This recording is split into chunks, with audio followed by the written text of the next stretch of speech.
Hola, bienvenidos a todos y a todas. Mi nombre es Romina Armando y junto con Nicolás Ducasa y Cecilia Centola estamos en representación del Simposio de Biología y Bioquímica de las jornadas.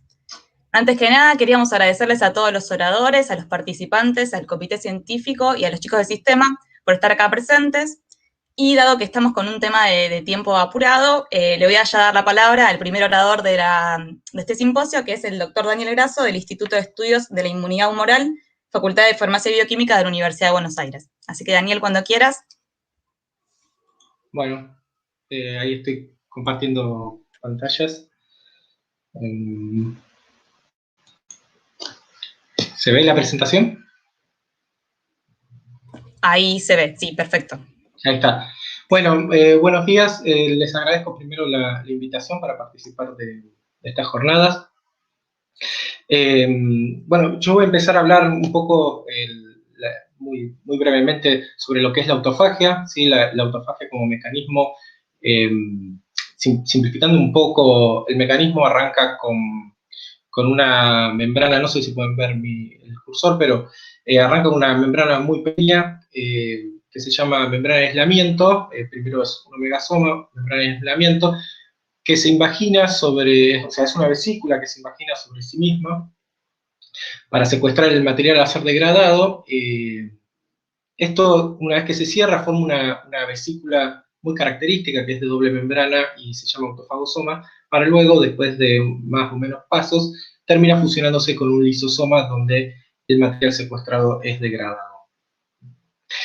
Si bien inicialmente, o sea, la función básica de la autofagia es como mecanismo de respuesta celular ante situaciones carentes de nutrientes o de factores de crecimiento, y se pensaba que era simplemente algo bastante inespecífico. Hoy en día sabemos que es un mecanismo bastante complejo, y de hecho se reconocen muchas ramificaciones. De hecho, hoy en día sabemos que hay varios tipos diferentes de autofagia específica, cada uno con sus moléculas y vías particulares. Asimismo, hoy en día también se la está asociando a lo que se llama secreción no convencional y generación de la biogénesis de los exosomas. Y por supuesto todo eso trae como consecuencia de que sea, o sea, se le da, o sea, se le ha asignado a la autofagia roles muy importantes en muchas de las patologías humanas, y por eso, además de ser interesante, es algo importante de estudiar. Si entramos un poco más en detalle, vamos a ver que la autofagia inicia en una membrana donde existe una reclutación de unas proteínas autofágicas iniciales que van a generar unos cambios en esas membranas para formar unas estructuras iniciales. Primero una estructura muy chiquita, se llama omegasoma, la membrana de aislamiento o fagoforo, para luego generar los autofagosomas propiamente dichos. Ahora bien, la mayoría de las cosas que se sabe, o gran parte de las cosas que se saben sobre la maquinaria de la autofagia, se descubrieron primero en levaduras y después se buscan sus homólogos, sus moléculas homólogas o vías homólogas en eucariotas superiores, ¿sí? Siempre en estos últimos tiende, o sea, se ha encontrado la mayoría, o sea, mecanismos muy similares a lo que se encuentra en levaduras, pero en general son mucho más sofisticados y complejos que en la levadura. Y una de esas controversias, una de esas diferencias, es el origen de la membrana del autofagosoma, ¿sí? Que es algo un poco en debate, ¿sí? En las levaduras, el autofagosoma nace de una membrana, de una estructura que se llama PAS, o estructura preautofagosomal, que son unas vesiculitas con unos complejos preformados que se extienden cuando los autofagosomas son requeridos. Sin embargo, eso nunca se encontró en eucariotas superiores, y de hecho, si uno ve la composición lipídica del autofagosoma, vamos a encontrar características de la mitocondria, del retículo, del Golgi, de endosomas, o sea que no aporta muchos datos útiles. Así que lo que sí se está bastante de acuerdo es que inicialmente el autofagosoma se inicia en el retículo endoplásmico y después aparentemente toma diferentes caminos que no están del todo conocidos. Por lo tanto, el retículo endoplásmico juega un papel muy importante en la generación de los autofagosomas, y acá lo que vemos es la idealización de una célula que vemos en un libro de texto, por fines didácticos, por supuesto, pero donde vemos que el retículo, si bien es una organela grande, o sea, no pasa más allá del perinuclear, y donde la mayoría de las organelas cumplen su función específica de manera más o menos independiente. Sin embargo, si marcamos el retículo endoplásmico y lo vemos en el microscopio de fluorescente, lo que vamos a ver es algo más parecido a esto, ¿sí? Y vemos que el retículo endoplásmico es realmente un retículo, ¿sí? Tiene un patrón reticular, pero más allá de eso, vemos que el retículo llega a todos los confines celulares. O sea que al retículo lo podemos ver más parecido a un pulpo que llega a todos lados y puede hacer diferentes cosas en diferentes regiones celulares, incluyendo la biogénesis de los autofagosomas. Complejizando un poco más eso, o sea, se sabe hoy en día, hay excelentes trabajos que muestran que el retículo tiene interacción directa y tiene relación con casi todas las organelas celulares. Y de hecho existen descritas muchas proteínas para estos sitios de contactos específicos, ya sea para la mitocondria, los lipid droplets, la membrana plasmática, Golgi, etc. De hecho, ya está descrito un pool de autofagosomas que se forman en los sitios de contactos entre el retículo endoplásmico y la mitocondria. Entonces, yo hoy lo que les voy a hablar es un poco lo que sucede entre los sitios de contacto entre el retículo endoplásmico y la membrana plasmática. Estos son sitios que se pueden ver muy bien por microscopía electrónica, como ven acá abajo. Se ve que los sitios estos de contacto se dan como por aposición de membrana, ¿sí? En este caso se ve una extensión del retículo y la membrana plasmática, y hay sitios de contacto, ¿sí? Sitios de contacto entre ambas organelas que están formados. Hay proteínas específicas, unas proteínas que se llaman ESIDs, las ESIDs 1, 2 y 3, que son las que mantienen estas membranas unidas, y hay intercambio de material entre ambas organelas. Entonces, el primer experimento, un poco lo que gatilla este estudio, es el hecho de haber encontrado de que si nosotros agarramos una células ELA en este caso, y las sometemos a una hora de ayuno, que es un estímulo que induce autofagia, lo que vimos sorprendentemente es que aumenta el número de los sitios de contacto entre el retículo endoplásmico y la membrana plasmática, ¿sí? Vemos el retículo endoplásmico acá un poco más oscurito y la membrana plasmática. Sí, por supuesto son condiciones, o sea, lo interesante de esto es que el ayuno es un estimulante fisiológico y importante para la autofagia, ¿sí? Acá vemos que estas condiciones induce la autofagia, lo vemos por la disminución de P62, que es una proteína que se degrada por la autofagia, y vemos por el aumento de LS3-2, ¿sí? Como lo vamos a usar mucho, LS3 es una proteína autofágica, ¿sí? Que en su estado basal está como LS3-1, y cuando se gatilla la autofagia, sufre una serie de cambios que le permite anclarse a la membrana de los autofagosomas, y este hecho se usa como, se lo aprovecha para usarlo como uno de los marcadores clásicos de autofagia, que se puede ver tanto por microscopía, o sea, podemos ver en células a nivel basal como el C3 tiene un patrón más bien difuso y un poco nuclear, y cuando se gatilla la autofagia, como se reclutan los autofagosomas, se ve un patrón más bien puntillar. Y por Western blot lo que se ve básicamente es un aumento del S3-2. Por Western blot observamos que el ayuno efectivamente aumentaba el número de las proteínas ESID, que son las que forman estos sitios de contacto entre el retículo y la membrana plasmática. O sea que efectivamente había un incremento en función del ayuno de estos sitios de contacto. Entonces, la pregunta obligada era, bueno, ¿realmente está habiendo autofagosoma? O sea, si eso ocurre, puede haber una relación directa entre los sitios de contacto y la autofagia. Entonces había que buscar marcadores de autofagia en esos sitios. Y usando otra vez el S3 como marcador de estructuras autofagosomales y un marcador de retículo. Estos son experimentos hechos a 15 minutos de ayuno, son experimentos muy cortos para asegurarnos de que la mayoría de los autofagosomas todavía están bastante asociados al retículo, o sea, las estructuras iniciales, y vemos que estas estructuras se encuentran asociadas a la membrana plasmática o al menos bastante cerca. Para comprobar si eso realmente era membrana plasmática, se hizo microscopía TIRF, ¿sí? Que a diferencia de la epifluorescencia, lo que se realiza es, se usa el láser de excitación en un ángulo determinado para ver únicamente lo que ocurra en la membrana plasmática y no más de 150, 200 nanómetros hacia adentro. Y eso es lo que vemos acá abajo. ¿Sí? El SEC61 es un marcador de retículo y vemos cómo aumenta la presencia del retículo sobre la membrana plasmática en condición de ayuno. Y importantemente, sobre todo, vemos como LS3, que no parece estar en estado basal cuando sobre la membrana plasmática, cuando se hace ayuno, incrementa su presencia.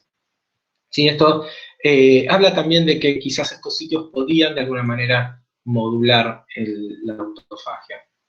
Para ver que realmente eso estaba ocurriendo en los sitios de contacto entre la membrana plasmática y el retículo, ya acá usamos marcadores de las ESID, o sea, específicos de esos sitios de contacto, y vemos cómo LS3 con el marcador de retículo colocaliza en esos sitios. Es mejor, en esta imagen se ve mejor.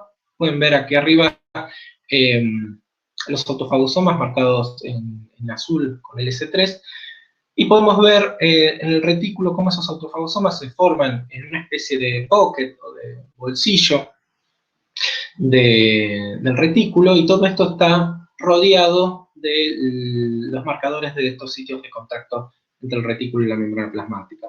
Acá vemos, abajo vemos un poco lo mismo, pero con ATG16L, que es otra proteína de autofagia.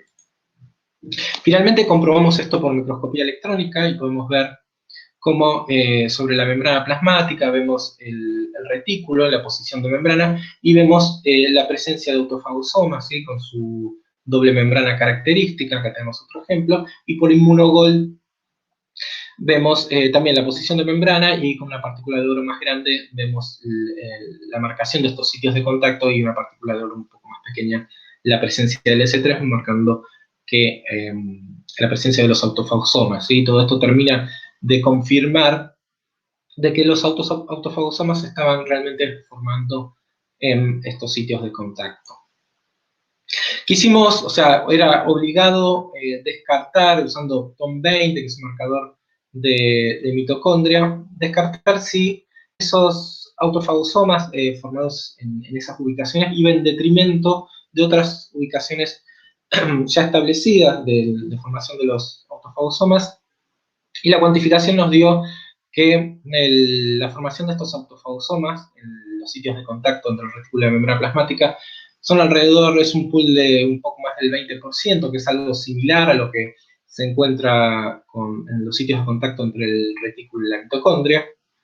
Y después hay un poco más de un 30% que son autofagosomas citoplasmáticos de origen aún desconocido, ¿sí? Lo que quiere decir esto es que la formación de los autofagosomas en los sitios de contacto entre el retículo y la membrana plasmática no va en detrimento de otras ubicaciones ya descritas, y parece ser de alguna manera independiente, ¿sí? Es un sitio independiente de formación.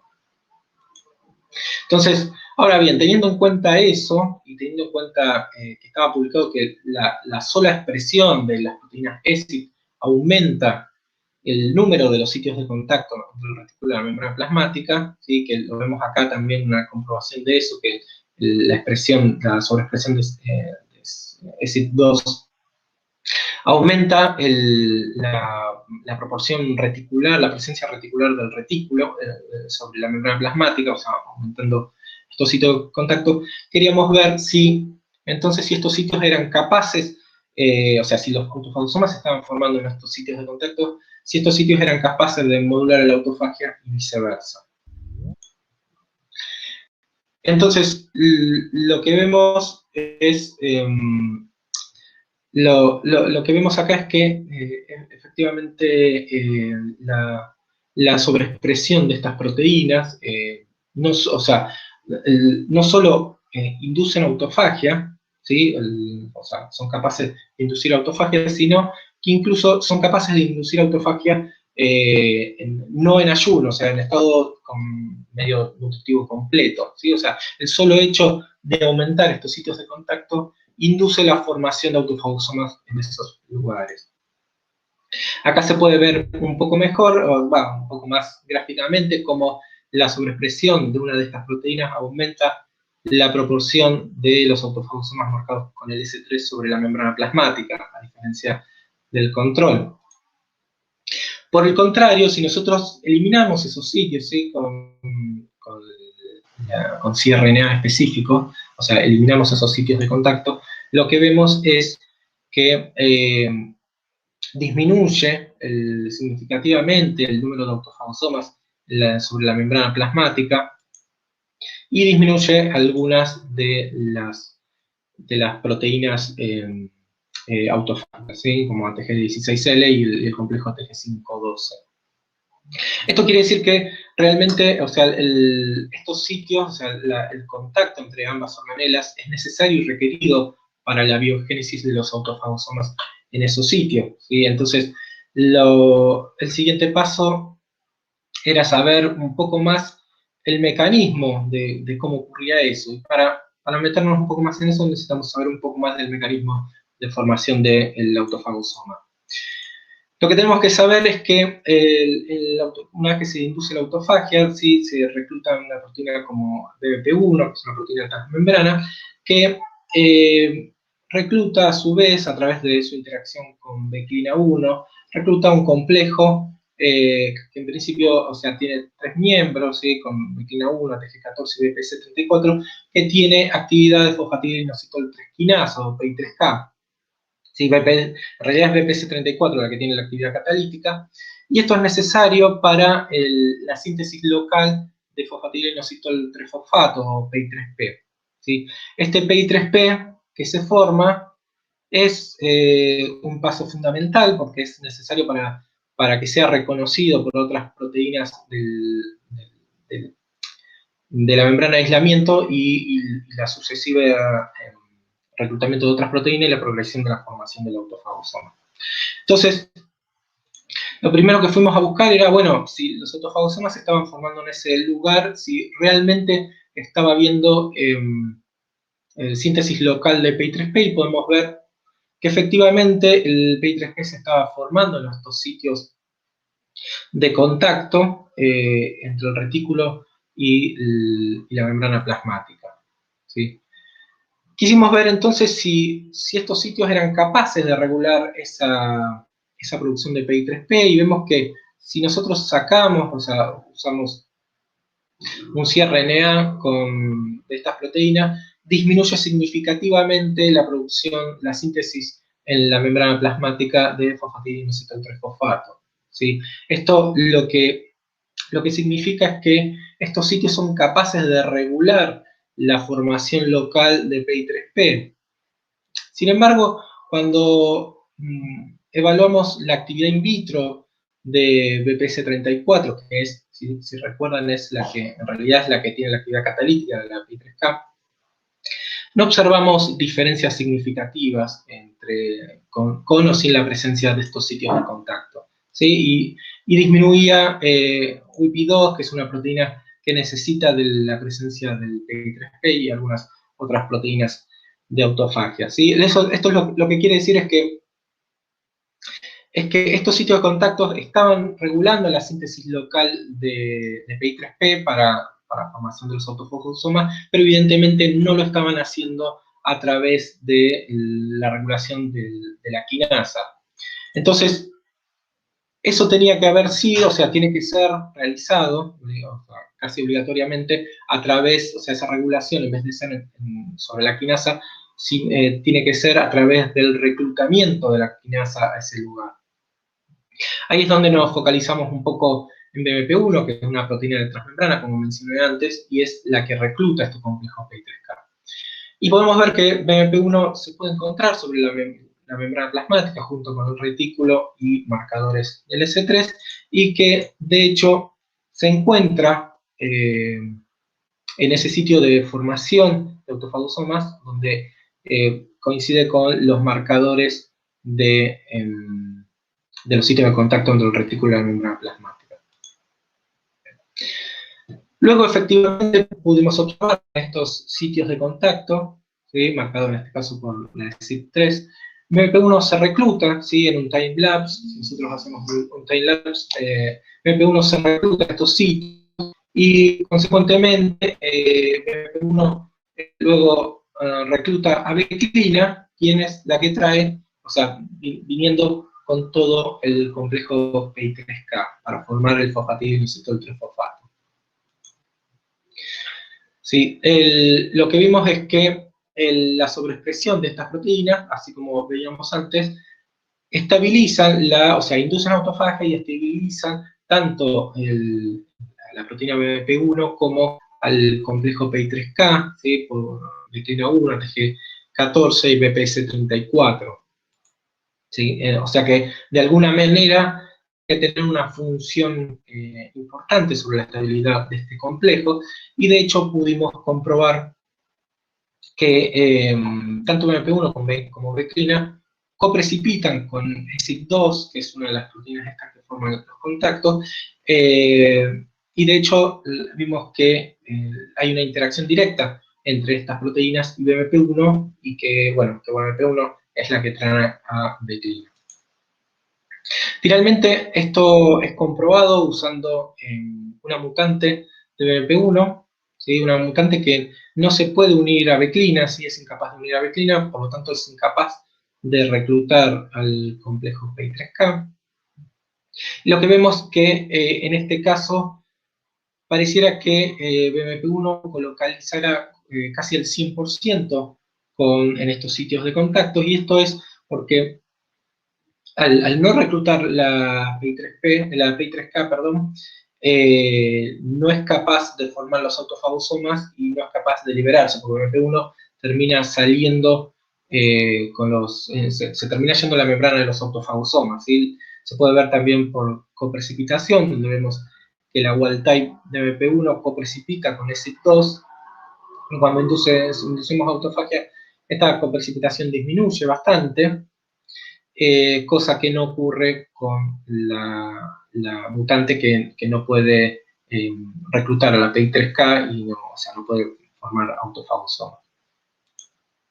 Entonces, en conclusión, lo que podemos decir es que efectivamente se están produciendo, o sea, hay un pool de autofagosomas que se producen en los sitios de contacto entre la membrana plasmática y el retículo. Demuestra la importancia del retículo y el dinamismo de sus membranas y sus interacciones con otras organelas para este proceso, donde las proteínas que forman estos sitios de contacto se estabilizan a través de la unión directa de BMP1, el reclutamiento de beclina, la PI3K, estabilizan la síntesis local de PI3P, y de esa manera gatillan la formación de los autofagosomas.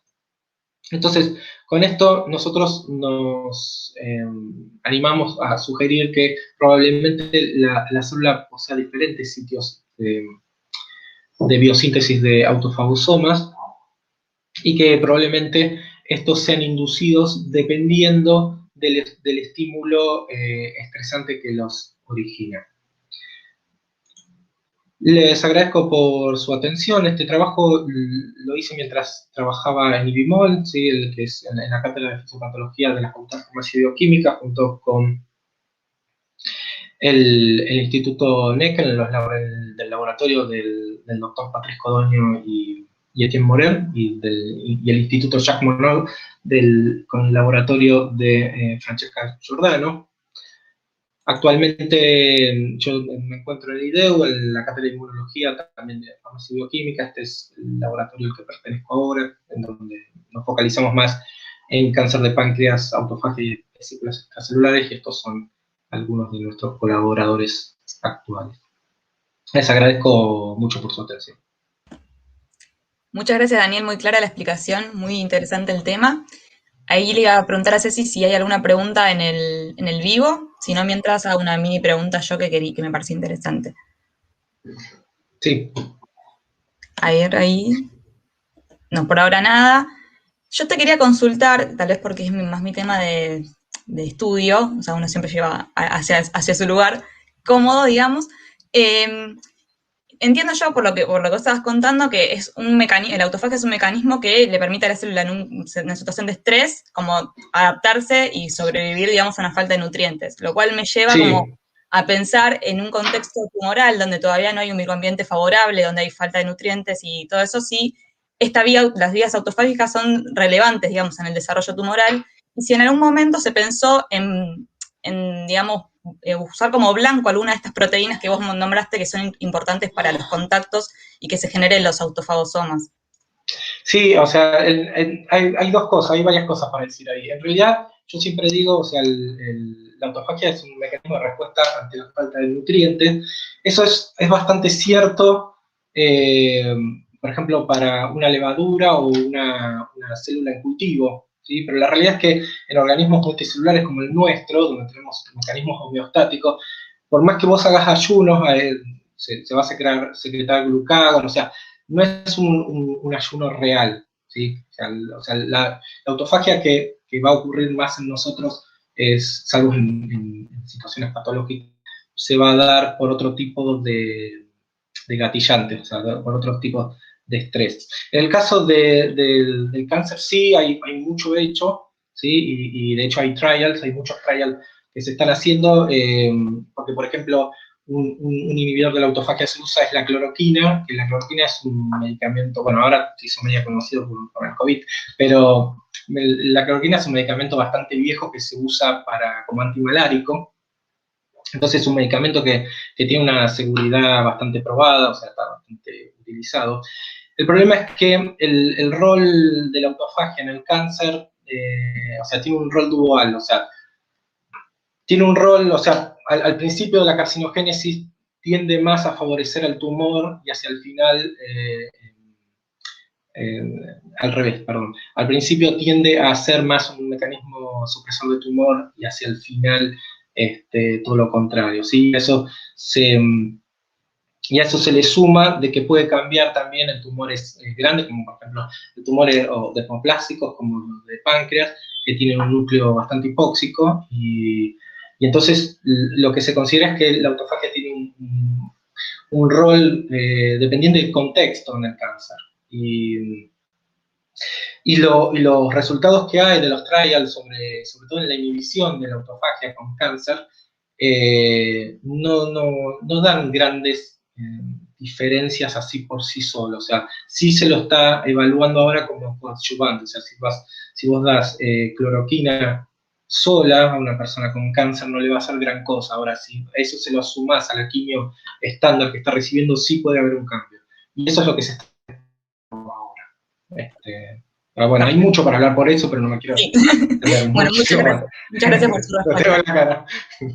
Acá tenemos una pregunta de los participantes que dice, muchas gracias al doctor Grasso por la charla, quería consultarle si tiene experiencia en el contacto del retículo endoplasmático y lipid droplets y su vinculación a procesos fisiológicos o metabólicos.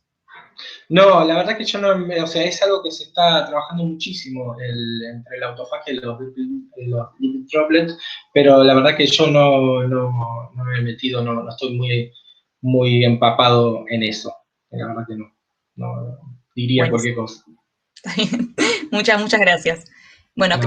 y ahora vamos a dar lugar a los 4 trabajos seleccionados por el comité científico y empieza Dalila Silvestre, perdón, del Laboratorio de Inmunología y Virología de la UNEQ. Así que Dali, cuando vos quieras. Ahí va.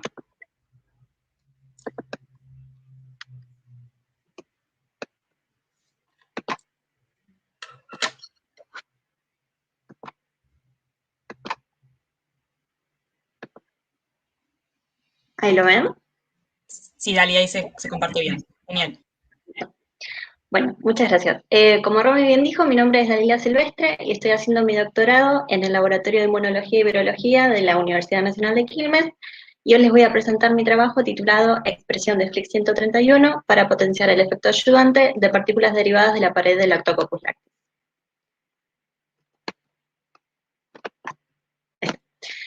Bueno, debido a la pandemia de coronavirus que estamos atravesando, muchos tenemos presente que existen distintos tipos de vacuna.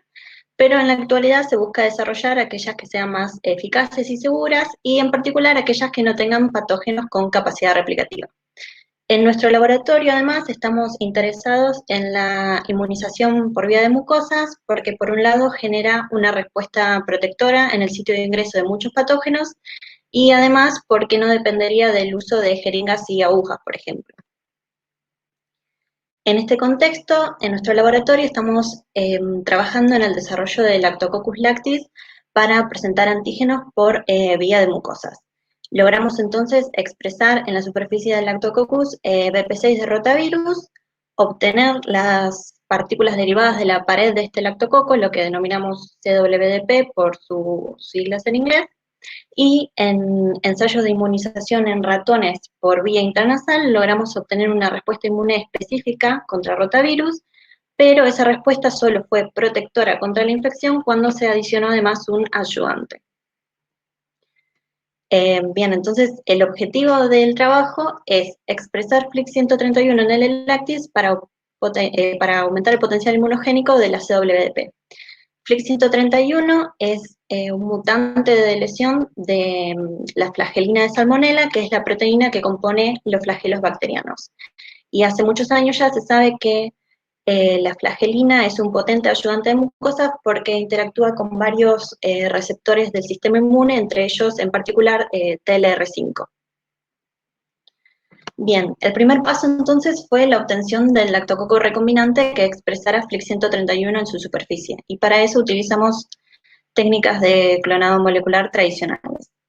El siguiente paso fue entonces optimizar la expresión de FLIC-131, y lo que hicimos fue variar las condiciones de inducción del cultivo, como por ejemplo la densidad óptica del cultivo al momento de inducción, la concentración final de nicina, que es el inductor del sistema de expresión que estamos utilizando, o también la temperatura y el tiempo de incubación post-inducción. Y esto es lo que les muestro en el lado izquierdo de la pantalla, un SDS page hecho con este ensayo de expresión, donde vemos una banda de 53 kilodaltons, que es la que corresponde al peso esperado para FLIC-131, y vemos cómo la expresión varía según las condiciones. Y este gel en particular contiene la combinación de condiciones que fue la mejor para la expresión de FLIC-131, que es una DO de 0,5 con 30 nanogramos mililitros de nicina, y luego una incubación post-inducción overnight a 25 grados centígrados. El siguiente paso fue confirmar la identidad de FLIC-131, y para eso lo que hicimos fue un Western blot, utilizando como anticuerpo primario un anticuerpo monoclonal antiflagelina. Y eso es lo que vemos acá con la flecha señalada en rojo, y como control positivo utilizamos flagelina soluble. Una vez confirmada entonces la identidad, pasamos a confirmar la localización de FLIC en la superficie externa de la pared celular. Para eso lo que hicimos fue una citometría de flujo, donde incubamos los Lactococcus lactis que expresan FLIC-131, primero con un suero policlonal antiflagelina y después con un anticuerpo secundario conjugado con FLIC-C. Y entonces lo que vemos en la curva gris son los lactococos no inducidos, y en la curva rosa los lactococos inducidos que están expresando FLIC-131. Y vemos entonces un corrimiento hacia la derecha de la curva, lo que implica un aumento en la fluorescencia y por lo tanto la presencia de FLIC-131 en la superficie celular. Hicimos también otro control negativo, que fue el de incubar los mismos lactococos inducidos con el mismo suero policlonal antiflagelina que antes había sido preincubado con flagelina soluble. Y ese control negativo que vemos en la curva azul también se encuentra en la zona de fluorescencia negativa. El siguiente paso entonces fue obtener las partículas derivadas de la pared celular de estos lactos que contienen FLIC-131, y es lo que denominamos CWDP FLIC-131. Y para eso lo que hacemos entonces es inducir un cultivo del L-lactis recombinante en las condiciones óptimas que antes les había comentado, luego generar la lisis por French press y finalmente concentrar la fracción que contiene las partículas de la pared mediante centrifugaciones diferenciales. El siguiente paso entonces fue caracterizar esta CWDP Flick 131 y para eso primero realizamos de vuelta un SDC page, que es lo que vemos en el lado izquierdo de la pantalla, donde vemos en la primera calle un lisado total del L-lactis que expresa Flick 131 inducido y vemos de vuelta esta banda de 53 kilodaltons que corresponde al peso esperado. Y en las dos calles siguientes vemos CWDP Flick 131 donde observamos dos cosas. Primero, que aumenta la concentración de Flick 131 y también que disminuye la cantidad de proteínas pertenecientes a L-lactis. Luego volvimos a confirmar la identidad de Flick 131 con el mismo Western blot que habríamos realizado anteriormente, y además de confirmar la identidad, lo que vemos es que se mantendría la integridad física de la proteína porque no vemos bandas reactivas de menor peso molecular. Bien, finalmente entonces lo que hicimos fue medir la actividad de Flick 131. Por un lado medimos la activación de TLR5 in vitro, que como les había comentado antes, TLR5 es uno de los receptores del sistema inmune que son justamente activados por flagelina. Para eso entonces utilizamos una línea celular reportera que expresa luciferasa bajo un promotor que es inducido justamente por la activación de TLR5. Y lo que vemos entonces es una respuesta dosis dependiente. A mayor concentración de CWP Flick 131, mayor es la activación de TLR5. Y por último, lo que hicimos fue un ensayo de fagocitosis in vitro. Para esto volvimos a realizar una cetometría de flujo, pero esta vez utilizando una línea celular de macrófagos que fueron preincubados con CWP Flick 131 marcada con FITC o con partículas derivadas de la pared de un lactococo no recombinante también marcadas con FITC. Y entonces en la curva azul vemos los macrófagos que no fueron incubados con ninguna de las paredes, que eso correspondería entonces a la fluorescencia basal de esta línea de macrófagos. Y después en la curva verde y rosa vemos los macrófagos que sí fueron incubados con las paredes que contenían o no FITC. Flick 131. Y vemos dos cosas. Primero que las curvas se corren hacia la derecha, con lo cual está aumentando la fagocitosis, pero lo que vemos además es que las curvas coinciden, con lo cual podríamos decir que la fagocitosis está ocurriendo, pero que no está siendo modificada por la presencia de Flick 131 porque coincide en ambos casos. Bien, como conclusiones podemos decir que logramos obtener CWDP del L-lactis que contienen Flick 131 y además que logran activar TLR5 in vitro, y a futuro planeamos evaluar y caracterizar su capacidad ayudante en modelos in vivo de inmunización por vía de mucosas. Quería agradecer en particular al doctor Rumbo y a la doctora Moreno del Instituto de Estudios Inmunológicos y Fisiopatológicos de la Universidad Nacional de La Plata, que nos ayudan con toda su experiencia en flagelina y con los ensayos de activación de TLR5. Muchas gracias.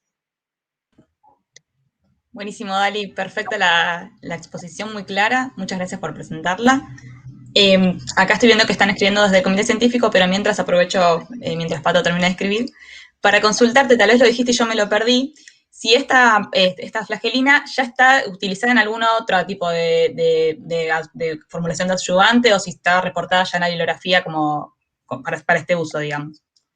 La flagelina en sí, la wild type, sí se está usando, no hay ninguna vacuna actualmente que esté aprobada, digamos, para su uso en humanos, pero sí se está estudiando en un montón de modelos de vacunas, muchos de ellos que están en ensayos clínicos, no en particular esta mutante Flick 131, pero sí, se está estudiando bastante. Buenísimo. Bueno, no sé si hay alguna pregunta en YouTube. No, por el momento no. Acá está el de Pato. Te leo.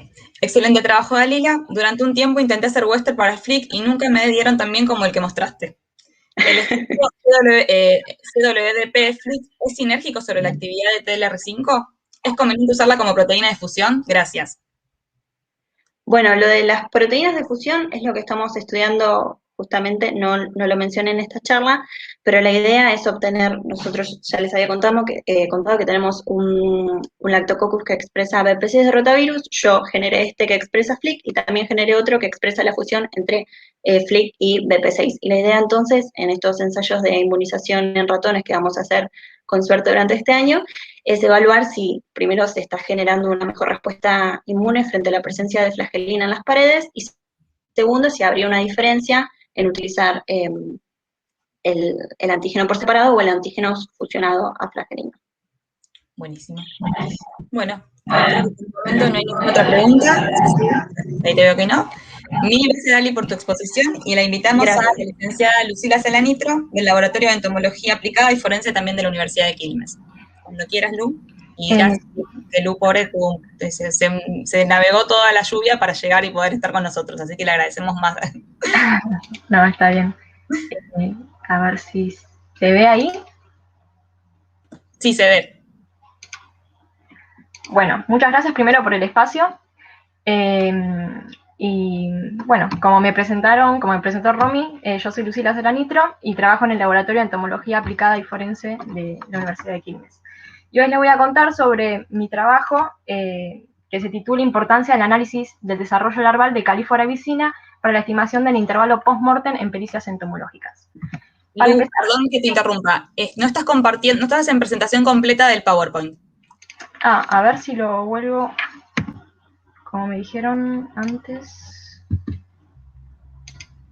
Espera, dejo de compartir. Dale. Y porque comparto. creo que no se te van a pasar las diapositivas. Sí. A ver.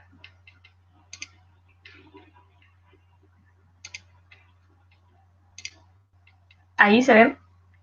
A ver. Ahí va. Sí, ahora sí. Bueno, entonces empiezo por la introducción, que voy a hablarles un poco de lo que es la entomología forense. La entomología forense es la rama de la biología que estudia los artrópodos que colonizan los cuerpos en proceso de descomposición. Los dípteros son los primeros insectos que, bueno, colonizan el cuerpo. Entonces, el objetivo principal es establecer el intervalo post-mortem mínimo a partir del grado de desarrollo de las larvas de estos dípteros, comparando su longitud en base a la temperatura que se desarrolla. Calífora vicina es una de las principales especies de la familia Califoridae y es la especie dominante en los cuerpos en descomposición en la provincia de Buenos Aires entre los meses de abril y septiembre. Les voy a hablar ahora un poquito de moscas. Estas les presento, es Calífora vicina, y primero para tener en cuenta es que estos insectos son ectotermos, lo que significa que su desarrollo depende directamente de la temperatura ambiente. Y por otro lado vamos a ver un poco del ciclo biológico, así se entiende mejor el resto de la presentación. Y bueno, acá tenemos a la mosca, que como son necrófilas, van a poner sus huevos en carne en descomposición. De estos huevos van a eclosionar larvas del primer estadio o L1, luego pasan al estadio 2 o L2, luego a L3. En este caso ya son de mayor tamaño, comen más, están más tiempo en este tamaño larval, y después pasan a pupa para luego emerger como adultos. Entonces, el objetivo de mi trabajo fue determinar la duración del ciclo vital de Calífora vicina bajo un régimen de temperaturas constantes. Yo estudié 12, 14, 16 y 18 grados, y luego evaluamos la relación entre la supervivencia y el tamaño de los individuos. Para ver un poco la metodología cómo es, primero se va a campo, nosotros lo hicimos en zonas de Bernal, pusimos un cebo, agarramos a distintas especies de moscas, luego las pasamos por clave taxonómica y una vez que identificamos a las calíforas vicinas, las pusimos en una jaula y se les puso carne para que pongan huevos. Este es un pedacito de carne con huevos. Lo que hicimos fue llevarlo a una cámara de cría, donde primero se lo estudió a 12, luego se repitió el experimento a 14, 16 y 18 grados, y cada 24 horas se tomaron 3 muestras por tapa, nosotros lo hicimos en 10 réplicas, y se le midió la longitud y se vio en qué estadio larval estaban. Si estaban larva 1, larva 2, larva 3, o en pupa, que solamente se les midió el pupario. Luego se esperó hasta que emerjan, y cuando emergieron las moscas, se les midió a 100 machos y 100 hembras la longitud total del cuerpo, el ancho de la cabeza y la longitud total del tórax. Y con todos los resultados, después hicimos diversos análisis estadísticos por el programa InfoStat. En cuanto a los resultados, pudimos ver en el tamaño de desarrollo total Acá tenemos este gráfico, representa la temperatura versus días. Estas líneas significan el paso de huevo a larva 1, acá de larva 1 a larva 2, de larva 2 a larva 3, de larva 3 a pupa y acá la eclosión. Y lo que podemos ver en todas es que, por ejemplo, acá de larva 2 a larva 3, a 18 grados les tomó aproximadamente 8 días y a 12 grados tomó casi 12 días. Entonces, esto se ve mejor acá en la eclosión, ¿no? Que a 18 grados le tomó 24 días, a 16 grados 29, a 14 grados 34 y a 12 grados 43 días eclosionar y llegar a ser adultos. Entonces, como resumen de este gráfico, podemos decir que a mayores temperaturas los tiempos de desarrollo fueron menores. En este gráfico podemos observar la longitud con respecto a los días. Esta flecha representa el pasaje de L1 a L2 y acá de L2 a L3. Como vimos anteriormente, tardaron distintos días a distintas temperaturas en hacer el pasaje de una larva a otra, pero podemos observar que larva 1 y larva 2 se mantuvieron más o menos en las mismas longitudes, no presentaron diferencias significativas, pero sí lo hicieron con larva 3. Y en este caso podemos observar particularmente que a 18 grados y a 12 grados se observaron las larvas 3 más grandes, de mayor tamaño. Entonces, como vemos acá, a temperaturas extremas, las larvas 3 fueron mayores, por lo tanto, las pupas también fueron mayores. Y teniendo este dato en cuenta, cuando vimos los adultos y la supervivencia, nos dimos cuenta que a 12 y 18 grados la supervivencia fue menor, pero a su vez el tamaño de los adultos fue mayor, que viene relacionado a lo anterior, ya que larvas 3 mayores dieron pupas mayores, por ende los individuos adultos eran mayores. Entonces acá podemos ver una relación inversa entre la supervivencia y el tamaño de los adultos, y sugerimos que esto tiene que ver con que a menores individuos hubo una mayor disposición del alimento, por lo tanto una menor competencia, y eso generó que las larvas 3 crezcan más, puedan alimentarse más, y después lo que llevó a, bueno, un mayor tamaño de adultos. Y a su vez también vimos un dimorfismo sexual donde los machos eran de menor tamaño que las hembras. Si bien no es muy significativa, a simple vista, con el tamaño de las mojas que son tan chiquitos, sí se hizo significativo el dimorfismo sexual.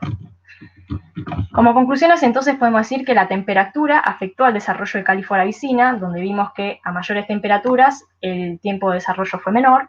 Luego observamos esta relación inversa entre la supervivencia y el tamaño corporal debido a la mayor disposición del alimento y, bueno, el dimorfismo sexual entre machos y hembras. Y esta diapositiva la puse para dar cuenta un poco de la importancia de estudiar el desarrollo larval de las moscas, porque, por ejemplo, si comparamos nuestras larvas 3 de Argentina, tuvieron un rango de tamaños de 7,5 y 18 milímetros. Y, por ejemplo, el mismo estudio en España fueron de 6 a 20 milímetros, presentan diferencias en el desarrollo, en el tamaño. O, por ejemplo, con el tiempo de desarrollo, acá vemos que en Buenos Aires tardó 12 grados 43 días, y en España 10 grados 68 días. O acá 14 y 16 en Buenos Aires tardaron 34 y 29 días, y en España a 15 grados 62 días. Esto es para tener en cuenta la importancia de que es tener datos locales, porque si nosotros no tenemos nuestros datos locales y el entomólogo forense usa una tabla de desarrollo larval de esa especie de otra región, puede llevar a errores grandes o importantes de un intervalo post-mortem.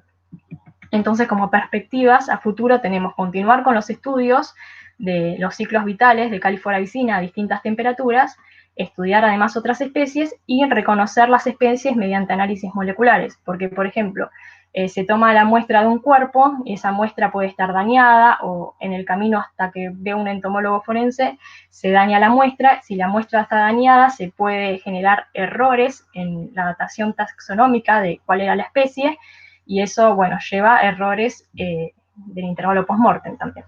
Así que, bueno, todas estas cosas las voy a desarrollar yo este año en mi tesis doctoral. Así que, bueno, muchas gracias. Muchas gracias a vos, hermosa la presentación y muy clara. No sé si Acá hay tengo una preguntas. pregunta, perdón, ¿alguien Sí. habló? Perdón, de Patricio Sobrero, que te dice, muy buena presentación, Lucía, muy interesante, y tiene dos preguntas. La primera es, ¿qué usan como cebo? ¿Y cómo se puede correlacionar los parámetros con el tiempo post-mortem? Los parámetros que me diste con el tiempo post-mortem. Sí, de la primera, como cebo, ponemos la carne más olorosa que tenemos, carne podrida, o el hígado es muy oloroso, así que cualquier cosa viene bien como cebo. Después agarramos con una red entomológica y después en el laboratorio vemos qué agarramos y los pasamos todos por clave, ¿no? Y con la segunda, nosotros lo que estudiamos es el intervalo post-mortem mínimo, que es el que podemos identificar cuando el insecto llegó al cuerpo, porque capaz que el cuerpo estuvo un par de días más, pero nosotros podemos decirte el mínimo del que el insecto llegó al cuerpo. Y lo que hace el entomólogo es, con esos gráficos, fijarse la longitud de las larvas que encuentra con las tablas que mostré anteriormente. Y bueno, también le tiene que pedir al servicio meteorológico la temperatura que hubo en esos días para tener en cuenta qué tabla usa. Por eso lo ideal sería tener una tabla para cada temperatura. Perfecto, genial. Bueno, acá veo que está otra de las chicas por preguntar, no sé si hay alguna pregunta en YouTube. Yo mientras te quería consultar justamente respecto a esto de cómo se determina, si el único parámetro que se usa es este estadio larval, digamos, el tamaño, o si hay otros parámetros que también ayudan a tener una idea de cuánto hace que fue, digamos, el hecho. Nosotros tomamos a los dípteros, que son los primeros. Las moscas son las primeras que colonizan el cuerpo, pero a medida que el cuerpo se sigue descomponiendo y pasan los días, empieza a aparecer otra fauna. Por ejemplo, después vienen los coleópteros, distintos escarabajos, que se comen la piel, por ejemplo, y el entomólogo lo que observa, tal vez pasaron mucho tiempo y no encuentra larvas, sino que encuentran pupas. Y las pupas también se pueden emplazar por clave taxonómica, y cuando se determina la especie y se ve la temperatura que estuvo, puede datar cuántos días llega esa especie a pupa. Entonces, a partir de la pupa también se puede. Genial. Y te paso la última pregunta, que es de Malena Mulfedele, que te dice, súper clara la presentación, Lucila, ¿qué podría suceder en cuerpos que no están a temperatura constante? Por ejemplo, en días o lugares con una amplitud térmica grande. ¿Y qué diferencias estimas que podría haber en los parámetros estudiados? Y ahí lo que se hace es hacer más o menos un promedio en la temperatura que estuvo expuesto el cuerpo, porque también puede ser que estuvo expuesto a lluvias, si estuvo expuesto a lluvias, las larvas se van como lavando, digamos. Ahí es más difícil datar la fecha de muerte, pero se hace más o menos un promedio de los días, ahí no va a ser exacta. Esto principalmente te sirve para, no sé, gente grande que aparece fallecida en la casa y se encuentra en una habitación cerrada y se encuentra después de días. Para ahí es muy preciso, pero para lo demás se pueden hacer pequeños errores, pero si tomamos en cuenta datos de otras localidades, el error cada vez va siendo más grande. Perfecto. Bueno, muchas gracias por tus respuestas. No, por favor, gracias a ustedes. No, por favor. Invitamos a la licenciada María Victoria Castro del Centro de Estudios Médicos Básicos, Aplicados y Desarrollo de la Universidad Maimónides. Así que cuando quieras, Victoria, o María Victoria, perdón, No, Victoria, suelo usar el Victoria. Perfecto. Más que el María. Sí, no hay problema. Espera que ahí me fijo, si avísenme, no sé si se ve bien la pantalla. Todavía no la vemos, yo no la veo por lo menos. Ahí, ahí va, está apareciendo, a ver. Avísenme. Ahí está. ¿Ahora sí? Sí, se ve bien. Genial. Buenísimo. Bueno, como dijeron, mi nombre es María Victoria Castro, yo estoy haciendo mi tesis doctoral en la Universidad Maimónides, en el Laboratorio de Señalización en Melanoma, y el trabajo que voy a presentar se titula ROR2 inhibe la proliferación tumoral e induce la transición epitelio-mesenquimal en melanoma. A modo de introducción, el melanoma es la forma más severa de cáncer de piel que tiene su origen en la transformación maligna de los melanocitos. Su incidencia continúa en franco aumento, colocándola actualmente como el quinto tipo tumoral más frecuente. Si bien muchos de los casos son detectados de manera temprana y suelen resolverse por extirpación quirúrgica, una vez iniciada la metástasis, el pronóstico de los pacientes es malo. Por este motivo han aparecido muchos nuevos tratamientos en los últimos años muy promisorios, pero que la gran mayoría presentan ciertas desventajas. Una de las principales desventajas, por ejemplo, de las terapias dirigidas, es que el paciente debe contar con una mutación particular en la proteína blanco para poder recibir esta terapia, aunque igualmente, normalmente 6 u 8 meses luego del tratamiento, la gran mayoría presenta resistencia a estos fármacos. Por otra parte, las inmunoterapias que han surgido en los últimos años son más ampliamente descriptas, pero solo la mitad de los pacientes responde de manera favorable a las mismas. Por este motivo surge la necesidad de buscar nuevos blancos terapéuticos, nuevas vías de señalización que estén íntimamente relacionadas a la progresión del melanoma. Una de las vías candidatas es la vía de señalización Wnt, una vía reguladora de la embriogénesis que suele reactivarse en diversos tipos de cáncer. Esta vía se conforma de 19 ligandos Wnt que pueden unirse a dos grandes tipos de receptores acoplados a proteína G como los receptores Frizzle, o receptores pertenecientes a la familia tirosina quinasa como RIC, ROR1 y ROR2, todos ellos pudiendo actuar en conjunto con correceptores como los LRP.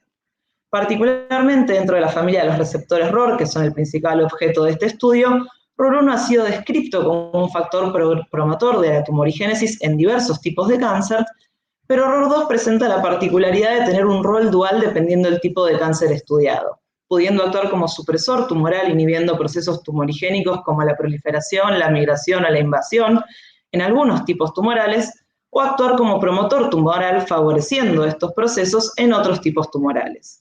Como la información en melanoma es escasa, el principal objeto de mi trabajo fue determinar el rol de ROR2 en melanoma, con especial énfasis en su efecto sobre la proliferación y la transición epitelio-mesenquimal. Usamos como diseño experimental líneas celulares con ganancia y pérdida de función de ROR2, y para ello nuestro primer objetivo fue estudiar la expresión de este receptor por Western blot en distintas líneas celulares de melanoma. Una vez determinada la expresión en estas líneas celulares, elegimos dos líneas con bajos niveles endógenos de ROR2 para la estrategia de ganancia de función mediante la utilización de un cDNA, y dos líneas con altos niveles endógenos como MEW y M2 para su silenciamiento mediante el empleo de ARNs de interferencia. Una vez establecidas estas líneas celulares, lo primero que describimos fue que ROR2 disminuye la proliferación celular luego de 4 días de crecimiento de estas células, lo cual va acompañado de una disminución en la expresión de proteínas reguladoras del ciclo celular, a modo de ejemplo ciclina D1 y CDK4, entre otras que hemos estudiado. Con el correr de estos estudios, lo que observamos fue que la manipulación en la expresión de ROR2 inducía un marcado cambio morfológico en estas células, tornándolas mucho más ahusadas y alargadas, similares a un fenotipo mesenquimal, mientras que su silenciamiento las volvía más bien redondeadas o epitelioides. Todos los cambios morfológicos que observamos en las células suelen repercutir en cambios funcionales o moleculares, y uno de los procesos que vincula cambios morfológicos con cambios funcionales y moleculares es el proceso de la transición epitelio-mesenquimal. Por este motivo quisimos evaluar si ROR2 influía de alguna manera en este proceso en líneas celulares de melanoma. A nivel funcional lo estudiamos evaluando el efecto de ROR2 sobre la migración celular mediante el empleo del ensayo de Transwell utilizando suero fetal bovino como quimiotractante. Y lo que observamos es que efectivamente la sobreexpresión de ROR2 aumentó el número de células que lograban migrar a través de la membrana, mientras que su silenciamiento redujo la capacidad migratoria de las células luego de 24 horas de incubación en cultivo. A nivel molecular, este proceso de transición epitelio-mesenquimal suele estar acompañado por cambios característicos como el switch de caderinas o el aumento de factores de transcripción vinculados al fenotipo mesenquimal. Por este motivo, estudiamos en primer lugar la expresión de ambas caderinas, observando que efectivamente al sobreexpresar ROR2 se reducían los niveles de E-caderina y aumentaban los niveles de la caderina neural, en conjunto con el aumento de otros marcadores mesenquimales como vimentina, twist, SEB, SLAG y SNAIL, y al silenciar este receptor observamos justamente el patrón opuesto en la expresión de estas proteínas. El siguiente paso fue evaluar si alguna de las vías clásicas regulatorias de este proceso de transición epitelio-mesenquimal se encontraba afectada por la sobreexpresión de ROR2. Y una de las vías que observamos que se encontraba activada ante la sobreexpresión de ROR2 es la vía MAP kinasa ERK, observando que al sobreexpresar ROR2 aumentaban los niveles de fosforilación de esta proteína y que al silenciarlo disminuían los niveles de fosforilación constitutiva de la misma. Por ello quisimos evaluar si esta vía era efectivamente la mediadora entre ROR2 y los cambios observados en los marcadores mesenquimales. Para ello utilizamos un inhibidor de la vía, el inhibidor PLX4032, y lo que observamos es, en primer lugar, que a las 0 horas de tratamiento seguíamos observando los cambios en abundancia de marcadores como vimentina y E-caderina, pero que luego de 12 horas de tratamiento en las células sin sobreexpresión de ROR2, casi se permanecían inalterable la expresión de estos marcadores, mientras que en el caso de la sobreexpresión de ROR2, vimentina se reducía drásticamente y aumentaba la expresión de marcadores epiteliales como ecadrina. Para validar estos cambios realizamos un ensayo in vivo enfocándonos primero en la parte de proliferación y observamos que efectivamente al sobreexpresar ROR2, luego de 40 días, obteníamos tumores mucho más pequeños que en el caso de las células sin sobreexpresión de ROR2, lo cual se veía acompañado por una disminución en la tinción por inmunistoquímica del marcador de proliferación Ki67 y una disminución en la expresión de proteínas regulatorias del ciclo celular como CDK4 y ciclina D1, determinado por Western blot. Cuando hicimos el estudio histopatológico de estos tumores mediante tinción con hematoxilina de eosina, observamos que efectivamente había cambios morfológicos entre los tumores de ambos grupos, siendo que los tumores con sobreexpresión de ROR2 mostraban un fenotipo más abusado, más fusiforme, como habíamos visto in vitro. Por lo tanto, decidimos avanzar y evaluar los cambios en los marcadores mesenquimales, y como podemos ver en el caso de los tumores con sobreexpresión de ROR2, muestran un aumento en todos los marcadores mesenquimales previamente estudiados, como también una disminución en el marcador epitelial ecadrina. También validamos que efectivamente presentaran altos niveles de FOFO-ERK en comparación con el grupo control. De esta manera, pudimos concluir que ROR2 regula positivamente la expresión de marcadores mesenquimales de manera dependiente de ERK, favoreciendo cambios en la morfología y capacidad migratoria de la célula, y los ensayos in vivo nos permitieron validar tanto los cambios observados en proliferación como los cambios en transición epitelio-mesenquimal que habíamos determinado in vitro. Bueno, agradecerles por dejarme participar y escuchar la presentación, y también al CEBAC por darme el espacio para permitir hacer este trabajo. Muchas gracias a vos, Victoria, también muy linda tu presentación y muy clara. Voy a venir a Ceci a ver si hay una pregunta en el chat. Que dejo, no sé si dejé. Genial, ahí. Creo que dejé de presentar. A ver, ahí está. ¿salió? Ahí está. Genial. Aprovecho para preguntarte yo, Victoria. Vos tenés un modelo in vitro que es de, como que silenciás, si yo no te seguí mal, ROR2 y ves el efecto, y después en el modelo in vivo lo sobreexpresás.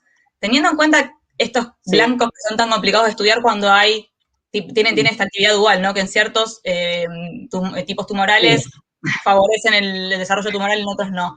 ¿Consideraron eventualmente generar el ensayo in vivo con el silenciado, es decir, sin la expresión de error 2? Sí. De hecho, sí, estaba previsto para junio del año pasado, pero bueno, vino la cuarentena y lo que todos sabemos, así que si se puede, la idea es hacerlo este año o lo antes posible para justamente ver si vemos el efecto contrario al silenciar el receptor. Sí, eso quedó pendiente. Perfecto. Pero sí, es una de las cosas que vamos a hacer en breve. Creo que te daría un montón de información. Estaría buenísimo. Acá, Daniel, le deseo la palabra a Daniel que te quiere hacer una consulta. Sí, hola, Victoria, muy lindo el trabajo. Tengo una pregunta, cuando le sacaron el ROR2 a las células que tenían la expresión de ROR2, vieron disminución del flujo y vi que tenían cambios conformacionales, disminución de la proliferación. ¿Evaluaron senescencia celular? No, no nos metimos por ese lado. Vimos cambios en los tumores a nivel necrosis. No evaluamos senescencia. No vimos que los tumores, sí, los ROR2 presentaban alta necrosis, que por lo que habíamos estado leyendo podría estar vinculado con esos niveles aberrantes de ERK que tienen, pero esa es una de las cosas que nos quedó pendiente, pero senescencia no, podría ser una buena sugerencia. Cuando usaban los DCH-RNA, ¿veían muerte o veían disminución de la proliferación? O ambas cosas. No, veíamos disminución de la proliferación. Hicimos un ensayo de apoptosis por citometría de flujo justamente para descartar eso. Pero no, cambios en muerte celular no observamos. Vimos disminución de proliferación. Perfecto. Muchas gracias. Espera que acá en el chat están por preguntar los miembros del comité científico. Perdón por el delay, pero es lo que mejor pudimos lograr. No hay problema, no hay problema. Nosotros en el laboratorio también medimos apoptosis y senescencia, así que entre Daniel y yo capaz te podemos ayudar a medir lo que quieras. Genial. En senescencia no nos metimos. De apoptosis y necrosis hasta ahí, pero senescencia no quedó pendiente. Hay tantas cosas, uno se empieza a buscar, ¿viste? Y todo querés probar. Sí, todo se reinicia Todo te 1000 veces. abre. Aparte por los cambios morfológicos que tenés, que se veían bastante característicos. Claro. Te hago la pregunta de una de las pero grandes científicos de bastante. Valeria Mulfedele. Te dice, muy buena presentación, Victoria, gracias. ¿Tienen pensado si se podría y cómo generar una terapia a partir de esta información? Bueno, no en melanoma, en otros tumores sí se están desarrollando anticuerpos monoclonales, sí que tienen como target ROR2 porque tiene la particularidad de que está en membrana y que en células adultas normales no se expresa, entonces es como un target ideal. No se está probando todavía en melanoma, porque en melanoma hay muy poco, de haber 3 o 4 trabajos publicados, pero sé que se está probando en otros tipos tumorales, como cáncer renal, osteosarcoma, algunos que ya está muy descripto, que tiene un rol protumoral. Así que sí, están yendo por el lado de los anticuerpos monoclonales. Así que estimo que sería la línea, si se pudiera hacer algo en melanoma, seguirían con la misma línea, imagino, por el patrón de expresión que tiene. Perfecto. Bueno, muchas gracias, Victoria, por tu exposición y tus respuestas. Y vamos a invitar al último orador de esta parte del simposio, que es el licenciado Nicolás Ducasa, del Instituto de Investigaciones Biomédicas en Retrovirus y SIDA, de la Universidad de Buenos Aires, CONICET. Bueno, muchas gracias. Ahí comparto la pantalla. ¿Ahí se ve? Sí. Perfecto. Bueno, mi presentación se titula La modulación de la autofagia condiciona al virus linfotrópico T humano tipo 1, que se enmarca en mi tesis de doctorado que estoy realizando en el Instituto de Investigaciones Biomédicas en Retrovirus y SIDA. Bueno, el HTLV se clasifica dentro de la familia Retroviridae, específicamente en el género Delta retrovirus. Comparte su organización genómica con otros retrovirus, es decir, bueno, tiene secuencias LTRs, genes estructurales, y en particular posee una región PX que codifica para proteínas reguladoras. Una de ellas es TAX, que es una potente oncoproteína, estimula la proliferación celular, la replicación viral, es inhibidora de la apoptosis. Es un virus envuelto que posee 2 moléculas de ARN de simple cadena de polaridad positiva, y del 1 al 5% de las personas viviendo con este virus va a desarrollar algunas de las patologías asociadas, que tenemos por un lado la leucemia linfoma células T del adulto, ATLL, que es una enfermedad hematológica maligna que afecta a los linfocitos TCD4, o también una mielopatía asociada al HTLV1 o pareparesia espástica tropical, que es un síndrome desmielinizante que lleva a la invalidez, entre otros enfermedades inflamatorias, infecciones oportunistas y enfermedades pulmonares. Bueno, la autofagia es un mecanismo conservado en células eucariotas que ocurre en el citoplasma y es fundamental para el mantenimiento de la homeostasis celular. Básicamente, material intracitoplasmático como organelas o diferentes componentes son secuestrados en estas vesículas de doble membrana denominadas autofagosomas y luego se fusiona a un lisosoma para su degradación y reciclaje. Los autofagosomas, como también explicó Daniel, en la doble membrana poseen a la proteína LC32, que es un marcador de autofagosomas. Hay muchos virus que utilizan este mecanismo de autofagia para su autobeneficio. Por ejemplo, el virus de influenza A lo que hace es inhibir esta fusión de autofagosoma y lisosoma para aumentar su replicación dentro de los autofagosomas. O también hay algunos virus, como el virus que produce el sarcoma de Kaposi, que inhibe directamente la autofagia para su beneficio. En el caso del HTLV1, está reportado que TAX tiene la capacidad de inhibir la fusión de autofagosoma y lisosoma, y además TAX en el Golgi, específicamente en los lipid RAF domains, secuestra a Beclin-1 y BIF1, que son moléculas que forman parte del complejo iniciador de los autofagosomas, y gatilla, digamos, la autofagia desde este sitio, solamente con Beclin-1 y BIF1, no hace falta, digamos, todo el complejo. Bueno, el objetivo de este trabajo es determinar si el estado autofágico condiciona al HTLV1. Para eso pusimos a punto la infección de las células GILA por cocultivo con células MT2 que están persistentemente infectadas por HTLV1. Luego se vio la eficiencia de infección por citometría de flujo y Western blot. Y también se realizaron, luego de eso, se realizaron los tratamientos de flujo autofágico, que en este caso utilizamos cloroquina para inhibir la fusión de autofagosoma-lisosoma. También ayuno, ya que uno cuando depleta los nutrientes de las células está induciendo la autofagia, que esto se hace con EBSS. También utilizamos espautina 1, que también es un inhibidor, pero es un inhibidor temprano de la autofagia. Y también un tratamiento combinado entre ayuno y cloroquina. Luego se realizó la inmunofluorescencia indirecta de TAX y LS3 y se analizó por microscopía confocal. Bueno, en la citometría podemos observar que hay de las células HeLa en cocultivo con MT2 tenemos un 8,67% de infección y también por Western blot comprobamos la infección de las células HeLa. También hicimos una inmunofluorescencia de TAX para ver la distribución de TAX dentro de la célula y podemos ver que en el núcleo se encuentra difuso y en el citoplasma lo vemos de forma puntual. También podemos ver gran asociación a membrana plasmática. Bueno, ya comparando los tratamientos, vamos a comparar el estado basal con los diferentes tratamientos, empezando por el tratamiento de ayuno. Como estamos induciendo la autofagia, acá vemos el LS3 en rojo, vemos más acumulación de autofagosomas que en el estado basal. Y uno de los resultados que bueno, nos llama la atención es que TAX aumenta el tamaño de sus puntos en comparación con el estado basal. Con el tratamiento de cloroquina, ya que inhibe la fusión autofagosoma-lisosoma, vemos también acumulación de autofagosomas en comparación con el estado basal y se ve una similitud en TAX entre el estado basal y con cloroquina. Con el tratamiento de ayuno a cloroquina, por un lado, como estamos induciendo la autofagia y a su vez estamos inhibiendo la fusión autofagosoma-lisosoma, vemos gran acumulación de los autofagosomas. Y también uno de los resultados que nos llama la atención es que los puntos de TAX, se ve más cantidad de los puntos de TAX comparado con el estado basal.